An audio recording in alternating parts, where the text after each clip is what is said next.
I had lunch with a friend, an old friend, one who can do something like this. He started the conversation by saying, "What do you believe?" And I found myself answering, I really hadn't thought this through, I found myself answering, "I believe in uncertainty." Because if people say, "What is God?" I really can't answer that.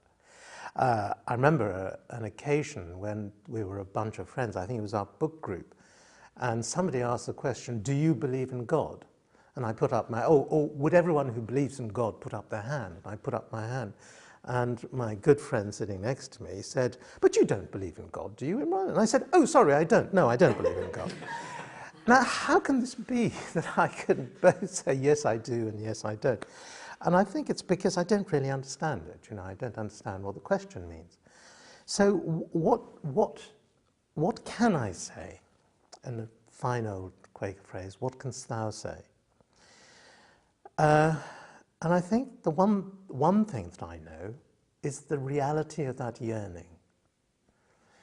Because I know that's my need. And I also know the reality of that experience I've had, which isn't with me always, but I suppose the faith comes, and faith is another word that I've had a great deal of trouble understanding, but I suppose now I've come to understand it as that, as remembering that because the experience isn't there, but you do try and remember that you had that experience, that there is something there to work towards. And of course, that's held within the practice of the use of silence and our meeting for worship, the corporate use of silence. So that's really useful.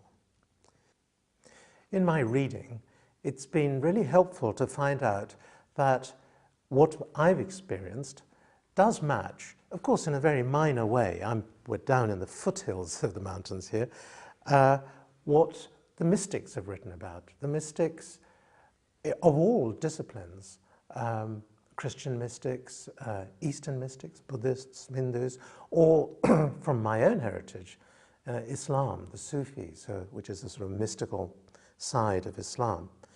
And it does all match. So what's happening to me has been found by many others through the centuries. But it's not just a personal experience. I think what is more important, or where God is more importantly, is in the relationship. And actually a friend of mine helped me to see this very well recently, because there's a very much loved phrase from Advices and Queries near the end, but from George Fox, where he talks about to walk cheerfully over the world, answering that of God in everyone. And the phrase, that of God in everyone, is such an important phrase to Quakers, and it helps to understand about God. But my friend pointed out that he actually said, answering that of God in everyone. This is not a static fact, it's actually a dynamic. It's to do with relationship, that that of God in me, answers that of God in you.